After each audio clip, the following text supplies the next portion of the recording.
Hey, it's Alan. I get asked all the time, how exactly does Kadima help people? There are 3 primary ways. 1, we provide one-on-one personalized career coaching with a focus on getting you a great job. 2, we provide an online do-it-yourself course where you can work at your own pace. 3, if you have a job offer, we'll help you negotiate for more. So to find out about these great services and everything else that we offer at Kadima, sign up for our newsletter. Go to SYCKpodcast.com. That's SYCK podcast.com. I promise you, it'll be the best newsletter to accelerate your career. Thanks a lot. Live from Brooklyn, welcome to the SYCK Podcast, starring Alan Stein, where he steers your career with Kadima. Along with Alan, I'm Russ Reba. Alan, we need to come up with a name for this little segment that I like to do in which I pry into your personal life before we start the show. What's been new with you lately? This week, I actually went on my first business trip since starting Kadima. I took my Chief Creative Officer, Jay Cross, out to the Mets game. And we talked strategy. We reflected on the many, many, many difficult years we have endured as Mets fans and talked about all our confidence about this season, where they are still in first place as of this recording, and hopefully when you hear this, they will still be in first place in the National League East. All right, so you know I'm a huge baseball fan. Our whole family is a baseball family. Both my boys play. My wife is like president of our little league, and we're big into the sport and the lifestyle. So what I'm going to ask you now, obviously this show is pre-recorded, and when you went to that Mets game, who were they playing? They're playing the Astros. They were playing the Astros. Future Hall of Famer pitcher Justin Verlander was up against us. So my son is we're not the tallest of people in our family, and my son's hero is Jose Altuve. So he is a huge Astros fan. His whole room is decorated in Astros. So I do recall that series against the Mets, and it was quite interesting. Yeah, it was interesting. It was a well-pitched game, but the Mets were on the short end of the stick, 2-0. All right, so 26 impressive years in the military. Imagine forging through that and then transitioning into the corporate world. That's what we get to dive into with Kim Hunter. Alan, before we get started, a little tidbit you can offer on what we can expect on this episode. Yeah, it's very interesting to delve into Kim and her history and her thought process, where I've always seen it to be an advantage coming from a military background from when I was hiring into tech. But there's actually lots of biases against her that she calls out here and how she had to circumnavigate that. So that was really enlightening to me. I think our listeners will learn a lot about those challenges and how she overcame them and how others can as well. All right, well, let's get into it with Kim Hunter. I'm really excited to have Kim Hunter here on the Steer Your Career by Kadima podcast. Kim and I met on LinkedIn, how I meet a lot of people nowadays. I reached out to Kim. I saw that she had an impressive career, and I actually reached out to her to see if Kadima could potentially be of help for her. And while it's not now, we struck up a friendship, and I was really impressed with Kim's background. I'll hand it over to her in a second to introduce more about herself. But what I was most impressed with is how she moved from a very impressive career in the military to an MBA to now working at one of the top business process outsource companies in the world, Cognizant. And just her whole journey is really interesting to hear about. But with that, I'll introduce Kim. And if you can just share with the SYCK podcast audience a little bit about who you are. Okay. Hi, everyone. As Alan said, my name is Kim. It's great to be with you here today, Alan. Oh, wow. When you have to talk about yourself, let's see, you have the version you give in interviews. So, I'm Kim Hunter. I grew up in Germany. So it's kind of a little different background. My father was in the military, as were several of my uncles. They were kind of drafted into the military. So that's how our life, but it was a really good landing or launching pad for, our family to move up a little bit in social status from them being in the military. So it was really good. I went to college first, and then I joined the military to get some money for school. And I've always kind of taken some twists and turns. So my entire career, when you look at it, like, oh, it's so impressive, but I kind of took a long way. So anyone who feels like, well, maybe I'm not getting there, and don't compare yourself with your friends. My dad would say, in so many years, when you look back, you'll be ahead of or equal to your friends. And I'm like, yeah, Dad. And now that I'm here, he was right, So I had one job and then I went and became a respiratory therapist at one point. I needed to change careers or get out. And then I had the opportunity to become an officer. And that's when I went to school at OCS at Fort Benning, Georgia. It's a pretty challenging school. I met a lot of great people there, still friends with them. And I was designated as a logistics officer. And I think military logistics probably a little bit different than what people think of, in the corporate world. You kind of think of warehouses. Almost every job I kept looking for, they want to put me in a warehouse. But Army logistics is in three different tiers. You have maintenance and ordnance, all the bombs and the ammunition. Transportation is what I was specializing in. And then you also have supply chain. So when I finally got out, what am I going to do with myself? Take a break. Took a nice break, started looking for jobs, and then I learned a lot. I learned about the transition. I learned about myself. And then I said, you know what? I need to kind of fine tune and tweak these skills. And that's when I went and got accepted to SMU at the executive MBA. And that was probably one of the best decisions I made. So that's it, kind of summed it up. Nice. And how long was your entire career in the Army? I'm like 35, but I was in the Army for 26 years. So you can take it however you like. But yes, I had a very long career in the Army. So they call people like me Mustangs. I guess, you go from being enlisted to officer. And a lot of it had to do, I guess, with when Desert Storm kicked off and all, not Desert Storm, when Iraqi freedom, 9/11 and everything. So they started sending a lot more officers to school. So that allowed me and a lot of my friends became officers. And it really expanded my career, gave me a lot of different leadership experience, a lot of different planning experience. And that was a really good thing. So I'm glad I did it. Talk about some of the leadership experience that you gained in your 26-year career. And actually, before you do that, on your LinkedIn profile, you intentionally only include like 11 years while you were in the later stages of your leadership career in the Army. How would you separate those two? You said total of 26 years. You're only listing 11 years on LinkedIn. What do you do the 15 years prior versus 11 years that you put on LinkedIn? And what was your decision-making process of including some and not the other on your profile? I could start with just the simple fact that people say there's such a thing as age discrimination, but I try not to buy into it. I was having a discussion with some women one day. I was in several different mentorship and peer mentorship groups, and the ladies were talking about this age discrimination. And I said, well, then I've got the woman discrimination and maybe the Black discrimination. But I don't really buy into the age discrimination, but I know it can come into play. When did you graduate from college? But I literally put it on there because if you talk about relevant experience, and I was looking for logistics roles, so I just cut it off there. Most resumes will stop at 10 years, but if you actually read the very long summary I put on my profile, it's actually all in there. It says that I was in the military for more than 20 years. It tells you the different jobs that I have. And so it's just one of those, you got to get to know me to hear the rest of the story. So you have 26 years of experience in the military plus 3 years post or so, or? This will be the 6th year. Oh, 6-year post. So you have the intersectionality of 3 potential biases against you. Right. A woman, a Black woman who has 26 years of experience or so. The age one is an interesting one because sometimes that can work to people's advantage of you're coming in at a more senior leadership perspective, but your concern was perhaps that would be held against me. I heard a lot about it. So I just was trying to eliminate it, to the best of my ability. So, yeah. But I think it was a really weird conundrum that I found from when I labeled it, I was looking for the right fit or maybe the right entry point into the civilian corporate world, because that seemed to be a lot of the I heard comments like, well, do you think you could work in a role where you're not in a leadership position and nobody's working for you? I'm like, yeah, it's easy to work by yourself if you're going to pay me well. I mean, even if you don't pay me well, if I only got to worry about myself, who can't do that, right? So there's a lot of different, I guess, conceptions or misconceptions or ideas or stereotypes that people have about military people. So I tried to just kind of eliminate as much of that as I could, even to the point if we could go back and take snapshots of how my LinkedIn profile has progressed. It was very military wording because you have to learn how to translate all that.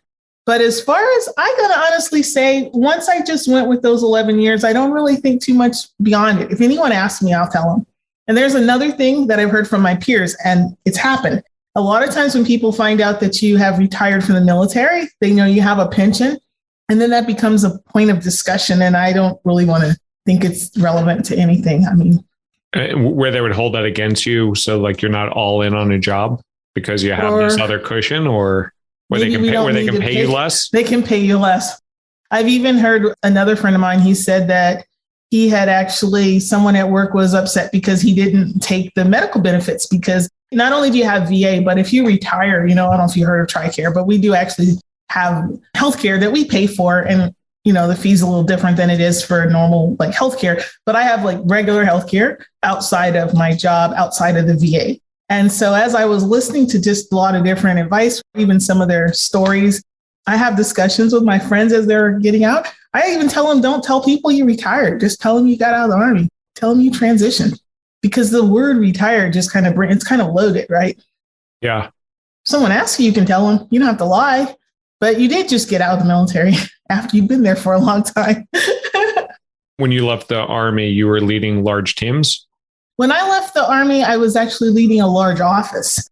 I was in Kuwait. I was a program manager of a procurement cell. And so we were a team that validated like huge purchases and contracting anywhere from Afghanistan. We were responsible for about 20 countries. So it's oversight. So in that office, I had a small team, but it's a really advisory, high level, strategic. Sometimes I'm talking to a lot of generals and people in the Pentagon, and I might have to talk to someone at the State Department. And because it's an office where you get budget and money, a lot of people knew who I was, but it was one of the first roles that allowed me to expand based on, I think, what I'm good at versus what rank I was wearing. But I had in Afghanistan, I was a commander and I had about 500 people in my company. So I have led large teams before. And you had mentioned that when you pivoted from military to civilian roles, they almost looked at that as a negative of like, how can you go to having this big team, this big responsibility to just becoming potentially an IC, an individual contributor? I heard it on a lot of the interviews. So when I was doing my circuit of interviews, I had an opportunity to use the referrals. My brother's in corporate America. He's got friends. I've got friends who offered, and I just decided, I don't know if I was wanting pain, but I said, let me just see what it's like. I had heard some challenges from a lot of my friends. So let me see what I can do. So I selected Dallas. This is where my family's close here. And I wanted to live here. It's a big city, lots of jobs, right? I took the first year and a half intentional, just start looking for jobs. I started going to all these different, military fairs. And so get a lot of interaction, and I got a lot of practice interviewing, and that kept coming up. Would you be okay if you weren't in a leadership position? So actually that last role I had was almost an individual contributor. I did have like 3 or 4 people that worked for me, but was mostly responsible for my work. So I thought that was interesting because I think, I don't know where that comes from. That was probably one that shocked me, I think. And they were almost discounting your value there instead of pumping that up of like, hey, this woman can lead a large team. Maybe it was like across different locations, but like, were they discounting the accomplishments that you had? You were leading a 500 person company and they wanted you to take a step back to just being an IC. Like, how did that come across to you? I took it as they thought that I was maybe it's more of a power thing and wanting to be in power. I didn't even take it personal. I just thought it just came across. The one I remember was a woman asking me that. And I interviewed, I applied for a lot of different roles. I applied for project management roles, procurement management roles, some managing where you're just managing activities and some managing people. And it was all over the place. And there were a few really good, maybe director level roles that I was able to interview for. But then it kept coming up a little bit about their concern about my business knowledge, the actual, and I have friends who've gone, I guess it's just every company.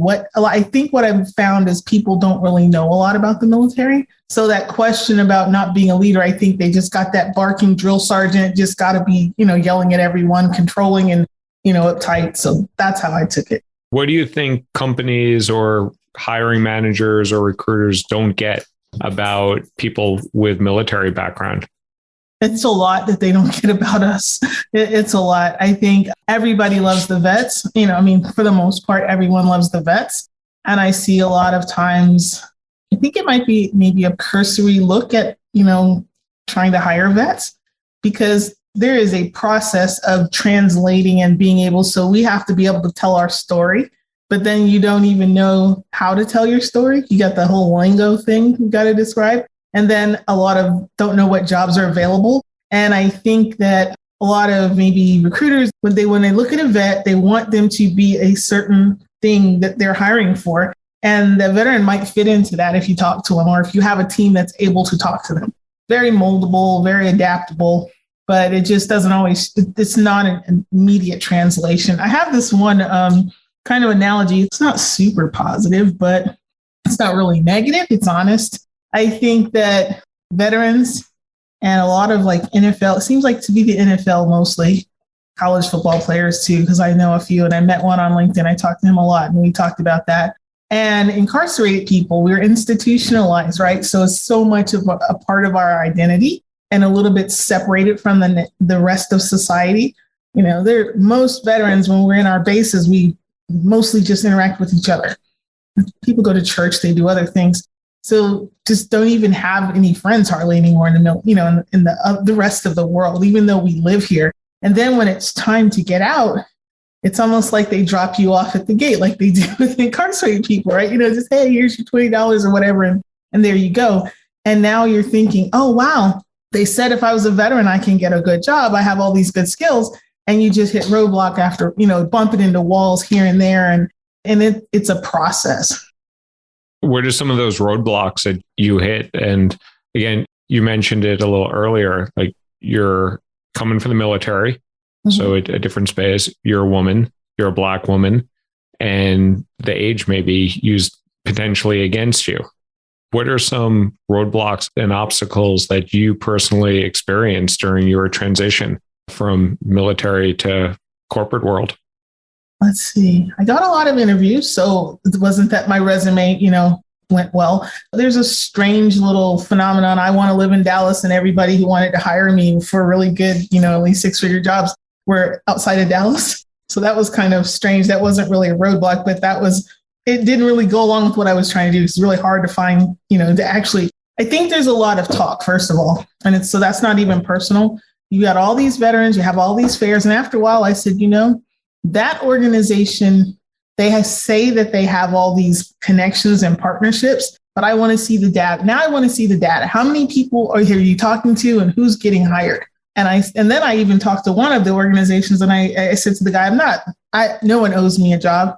I said, but could we at least get some interviews here? Like, what is going on? The interviews I got, I actually was able to get them myself or certain other really specific job fairs. I think a lot of the job fairs want to put veterans in really low positions, and especially the younger or the people who didn't spend as much time in.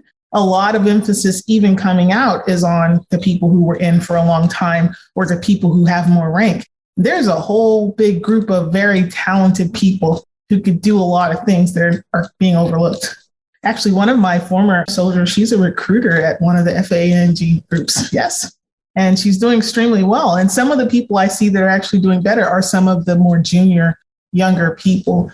It's just weird. It was just really a lot of work, a lot of labor, and just couldn't get anyone to hire me. And I think at a reasonable pay too. I wasn't even asking totally for 6 figures, but some people, the numbers they were throwing were, I was like, you got to be kidding me, right? I could just stay at home. I mean, literally, it was just that bad. So I don't know. It's a function. And I had said in my mind, I don't want to do civil service and be a GS employee. And I didn't want to go direct contract because that's actually the easy way. My job had offered, the bosses, my leaders, they offered, that role I was doing. They could have gotten me a different one or a similar one. So it was just a lot of twists and turns, a lot of unknowns. So I take the time to talk to my friends who are getting ready to retire, and I have people reach out to me on LinkedIn.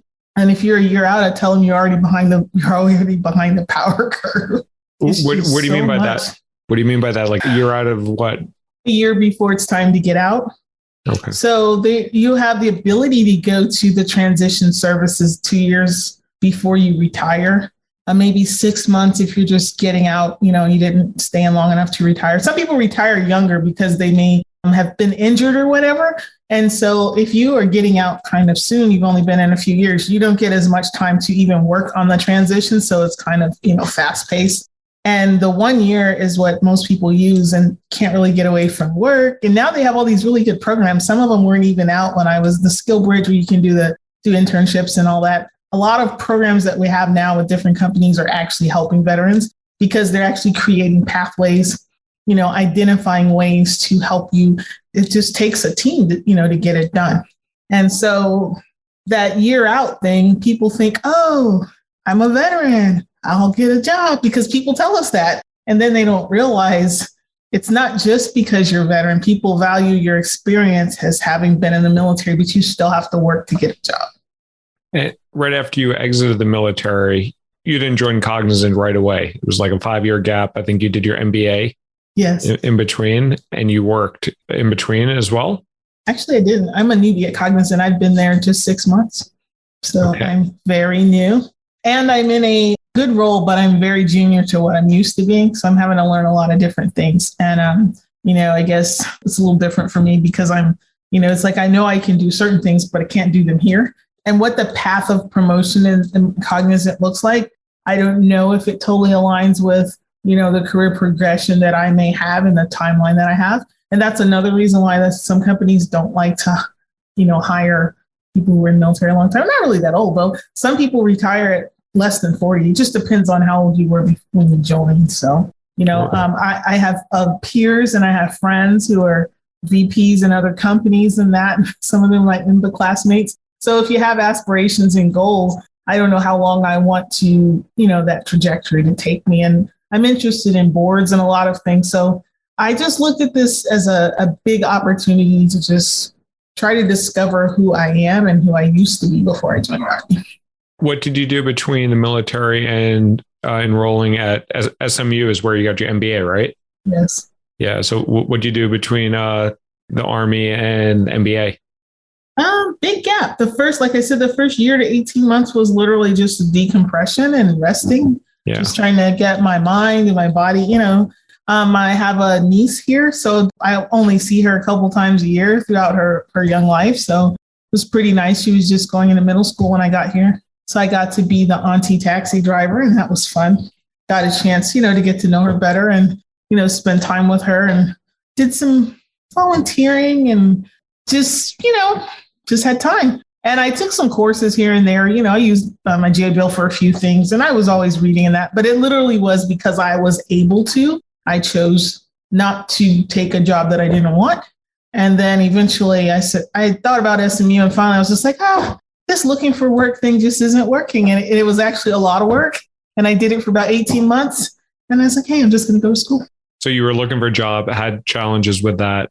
How different were the interviews for corporate jobs before you went to SMU? I guess you were looking for some corporate jobs. If something had hit that was good for you, you probably would have taken that perhaps instead of going back for the MBA. Mm-hmm. Talk about that 18 months. And you were a great aunt, or not a great aunt, but a wonderful aunt yes. to your niece. But talk a little bit about the experience of trying to find the job, and sounds like it wasn't successful. And that's kind of what also contributed towards your decision to go back for the MBA.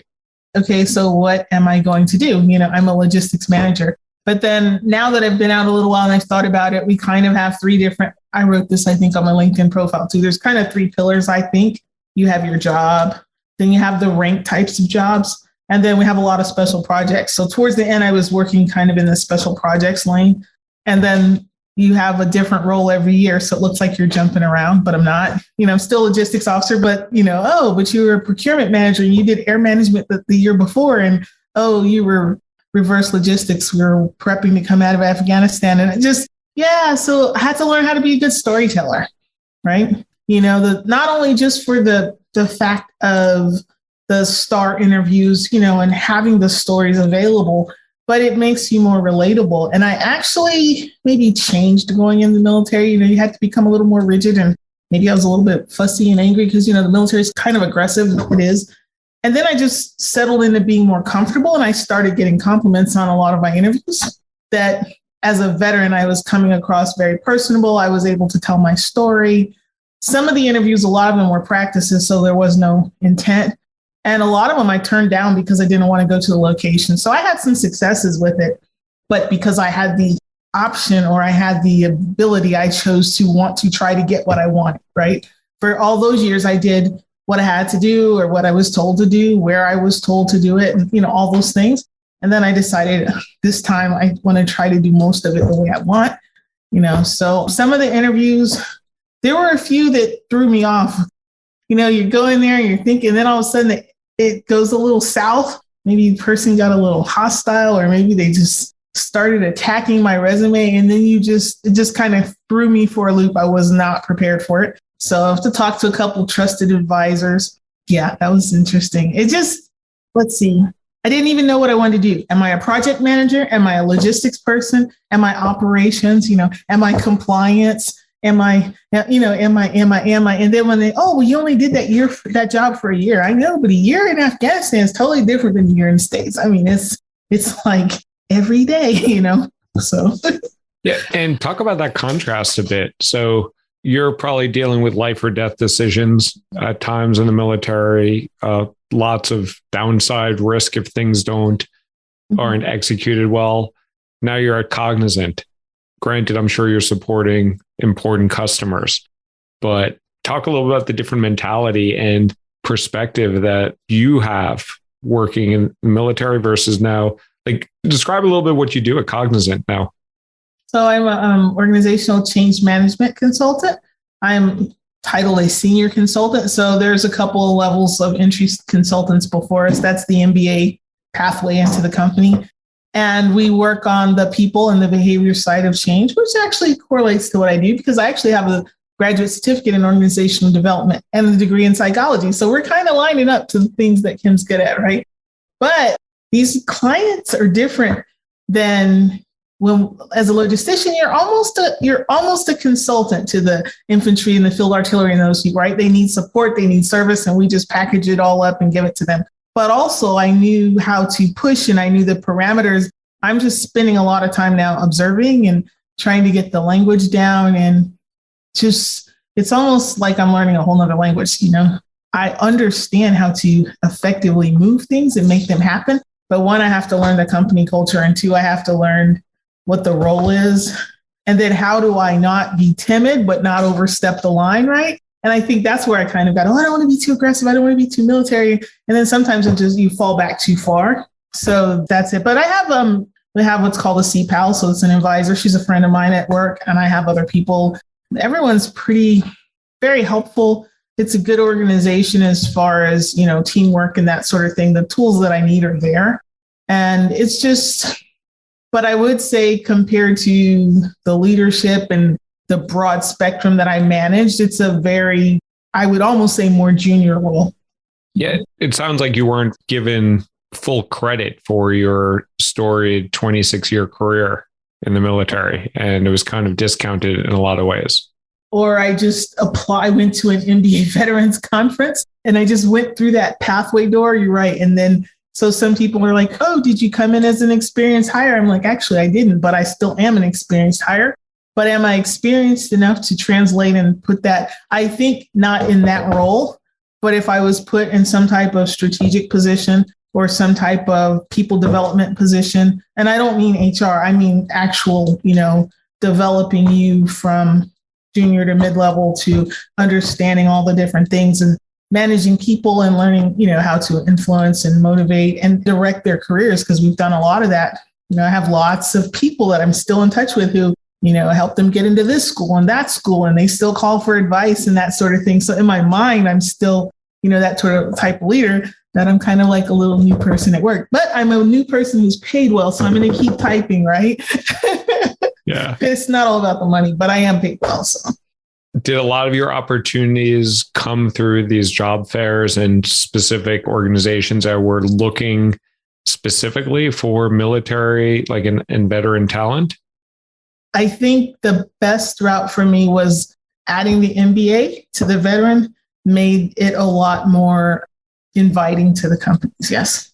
I'm sorry. Some of the same companies that just may have glossed over. Just like, oh, hi, your background's so impressive. Oh, thank you. And I talked to you before. No, I'm just kidding. I didn't say that, but I'm in my mind, I'm saying that. How did you, was support given to you, or how did you learn how to navigate the job search coming from, I guess, going to the MBA program with SMU? I'm guessing they gave you some career resources and education about it, information, or I don't know if they did. When I went to business school, there was a lot of information thrown at us and given to us because they wanted to make sure that we were hired afterwards so that we can donate money afterwards to the business school. Talk to me what you learned about from your MBA program, especially as it equipped you to get the job. So before your MBA, you had 18 months of not getting success in landing a job. You went to SMU.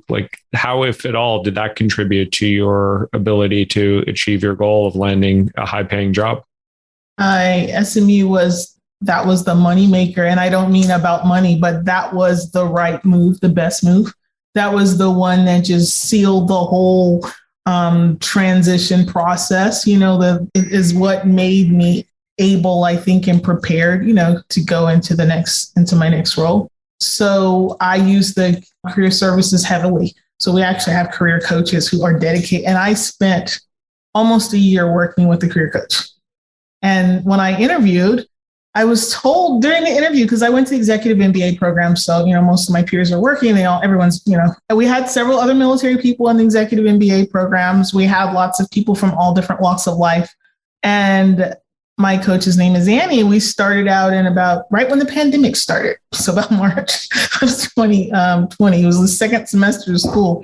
And we just went all the way to the basics, did the Clifton Strengths Finders. And she wanted me to do that. And once I've got my 5 different strengths the top categories, she asked me to get 5 different highlighters. And she said, find the words or the sentences, the phrases that resonate, and then to highlight them. And she's like, and you're going to have to get that into who you are so that when you're telling your story, that all lines up. And I did use some of those words in my profile on LinkedIn. I didn't plagiarize, but I didn't necessarily put them in quotes, but that's where a lot of it comes from. And then we worked on, by the time I got to school, they said my resume was decent because we've gone through a long process of changing it, been reviewed by a lot of different organizations. And I even had a mentor, the American Corporate Partners. I had worked with a lady for a year in that. And so from there, she wanted me to go to that MBA veterans conference because people had a lot of success. And then I also did the Black MBA. So I really only went to 2 conferences to get my job. But there's also Handshake, which is, a handshake is, I don't know if you know, it's a form attached to your school profile. I populated everything the same as LinkedIn. And I got a lot of hits. I got a lot of interest from a lot of different companies, financial advisor roles. Some private school in New York had a leadership program for operations. So there's a lot of the career services really helped. SME really helped. The school is very, very influential and connected here in Dallas. And they do a lot to help. There's a business leadership seminar and center, and they have lots of seminars. I got to speak to so many different people. So it was what I needed to do. And I also think a lot more veterans should probably go get their MBA. It would make a big difference. And it would be a very good transitioning platform for you. So that helps support you.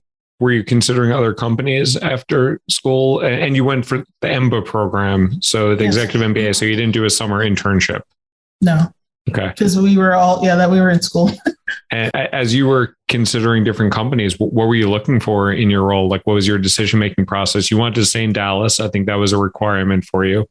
How were you thinking about roles or companies that would interest you and excite you? So when I was doing the program, I realized that I loved economics and finance wasn't my strong suit, even though it was okay. And then I had to lean into the skills, that I'm already good at, the leadership, the people part, and strategy. So we kind of settled into business strategists. And then I was thinking about real estate. So I joined the real estate club and SMU's real estate club, and they have a lot of networking and assistance for you to get jobs. So I really thought that's where I was going. And then when I went to the MBA job fair, I was looking at a lot of companies, some of the defense ones, USA, some of the banks, some of the healthcare. I was looking more at the role. And then also I did want to be with a company that I liked their brand and their mission. You know what I mean? It was I wanted that. That was important to me as well. And then I got hits from a lot of different companies and started interviewing. And then when the Cognizant consulting role came up, and there was another company that I interviewed with for consulting, I was actually surprised. I didn't think that you could come out of an MBA program like I was as a military person without having worked before and actually be offered a consultant role. And did you leverage a network at all to learn about companies, to get your name submitted for referrals, or were these just mostly job fairs or coming onto campus or reaching out to you on Handshake? Did you leverage your network? Because I'm looking at your LinkedIn profile. You have a lot of connections, about 2,600. How did you leverage network and outreach and building relationships? I actually have leveraged my network, and I've had some assistance with leveraging the network.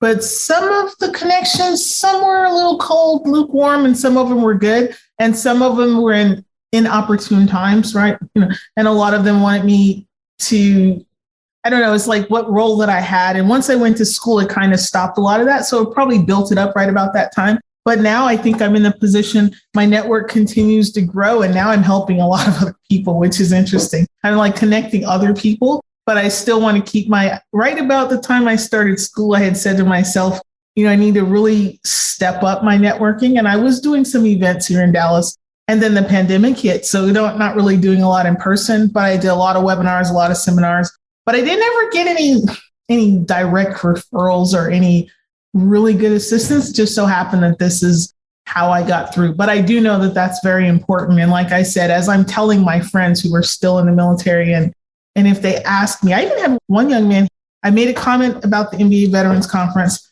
He saw my comment, he sent me a note, and we had a chat. And he was about a year out, and I told him a whole lot of stuff. I was like, you're behind the curve. But as I'm watching his profile, he's really, he has networked himself into a lot of places. I think they do a lot of good work at the transition centers on the bases, but it's too many people and it's not specific enough. And a lot of the people trying to help you write a resume have never had a corporate job. So it's kind of, Yeah. How is the military as an alumni group? When you were reaching out, whether exploring roles, did you reach out to people leveraging ex-Army veterans or things like that? And when people are reaching out to you, is it through that or through your SMU connection, or how are people finding you? And how did you find others? I have the most random people contacting me, and a lot of them aren't even military. I've been contacted about the role I'm in now a lot by just random people. And I ask them, how'd you find me? And then I do have some veterans who reach out to me. I have a lot of peers, or not necessarily peers, but colleagues from work. They weren't my peers. They actually were seniors to me, who offered to help me, but it was in the contracting roles for the government. At that time, I had said I didn't, do this. What I was trying not to do was, my dad was in the Army. I was in the Army. I was trying my best to try to just establish something different. So those were also offered to me. One of my really good friends, he tried to get me a job in his, and I almost did go to DC because it seemed like this wasn't working. It was almost, what am I going to do? Let me just go to work. I go, in a role they had. And I think the military network is a little different because we have to learn to network. And a lot of times you don't network with people who are senior to you. Sometimes it's more of who they're used to being, or the people you work for. So I wasn't really connected with some people that I worked with, because it's easier to network, I think, as a civilian than it is as a military person, in the sense of getting roles, because we can't just walk up to some random high-ranking person and just have a good friendship or relationship. So I have a lot of people like that in my network, but I don't know if some of them I would ask for help. So far in your nascent corporate career, you find that hierarchy to be a bigger point of friction in military than in your current networking in corporations, or in terms of reaching out to people above your rank? We're highly encouraged to do so at our job at Cognizant. And I don't necessarily think that it was friction in the military, but it's a rank structure, right? And because we're so used to certain ranks, you just don't walk, you can't just random. I guess I can give you a story. I think I went to a fireside chat at Morgan Stanley, and there were several veterans and people related to veterans. And one of the young men, he was an NCO in the Marines. He didn't have a college degree, and his friends helped him get the job as a financial advisor. And he was shocked. He's like, I don't have a degree. My friends helped me get this job. And he says, I'm really shocked that I could just make connections and relationships throughout the company with really senior people. And he excelled. He was doing extremely well. He passed all his exams and everything. So I think that's one of those behavioral things that, so people say, oh, you have to network. When you get out, you have to network. And then people go on LinkedIn and they say, you got to meet people. And so people say, hey, I'm getting out. Can you help me get a job? But then you read those, then people blast people. I try not to blast people. If people contact me and they're polite and they ask for help, I'll point them to someone else because I know what that feels like. Like, they don't really know the rules. When you say network, what does that mean, right? And it takes time to build those relationships. So, yeah. What does networking mean to you, and how have you built relationships? I think networking does take time, and I think it is about building relationships. But what I've noticed is, as well connected as I am, I don't know how many people in my network would actually help me. And that's kind of sad, right? That I think some people who help me are the people you least expect, and the people that I might have known the longest. And then I have others who are not in a position to help me. And that's what I've been trying to emphasize to my friends and other peers. I'm like, so now that I've been at Cognizant, I've actually sat on some of the peer panels that they have as new for the interns and the new MBAs. And I'm like, if you get an organization and you don't become influential, you don't have to have a leadership role to be influential, but you can't help anyone else get in the company if you're not influential. And so that's my goal, is to be influential in some way. How are you going about? You're trying to become more influential at Cognizant and in your career. How are you going about that? Are you doing it yourself? Are you looking for support from mentors or sponsors? How do you build that influence?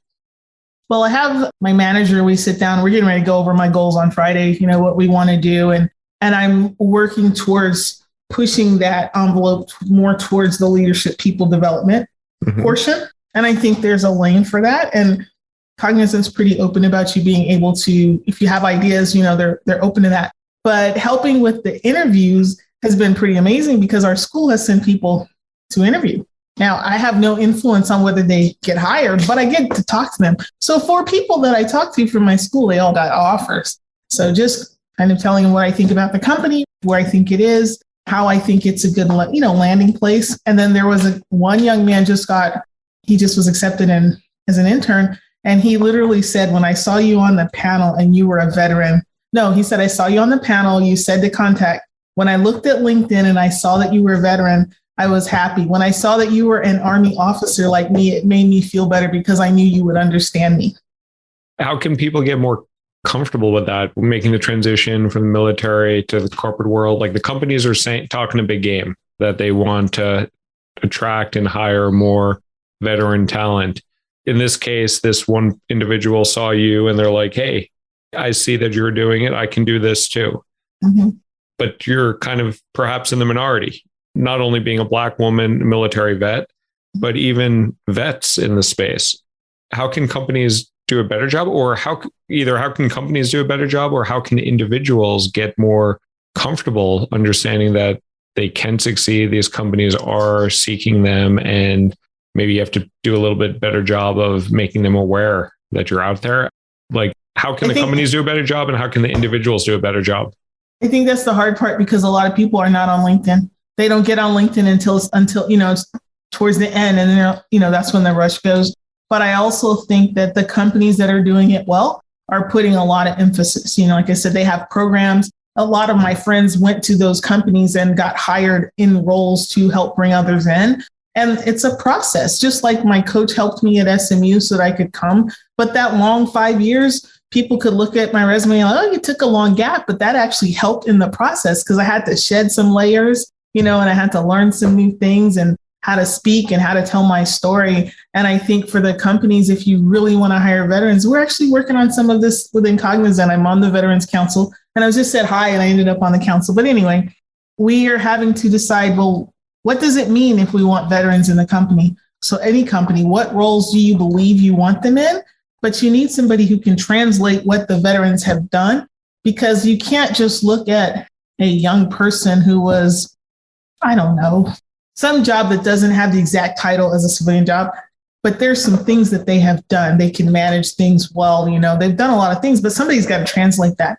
And the MOS translators or the career specialty translators, they miss some things, so it's a dedicated effort if you really want to do it. And I think a lot of veterans might be scared. And a lot of times you have a family to support or other things. You need a job and you need a job now. Mm-hmm. So you just take anything. So I think somewhere in there, becoming a little bit more acquainted with civilian or corporate people before it's the end, right? Do that while you're still working, so you may quarterly or something, go to some professional events, just get out there and learn that other style of networking opposite from the way we do it in the military.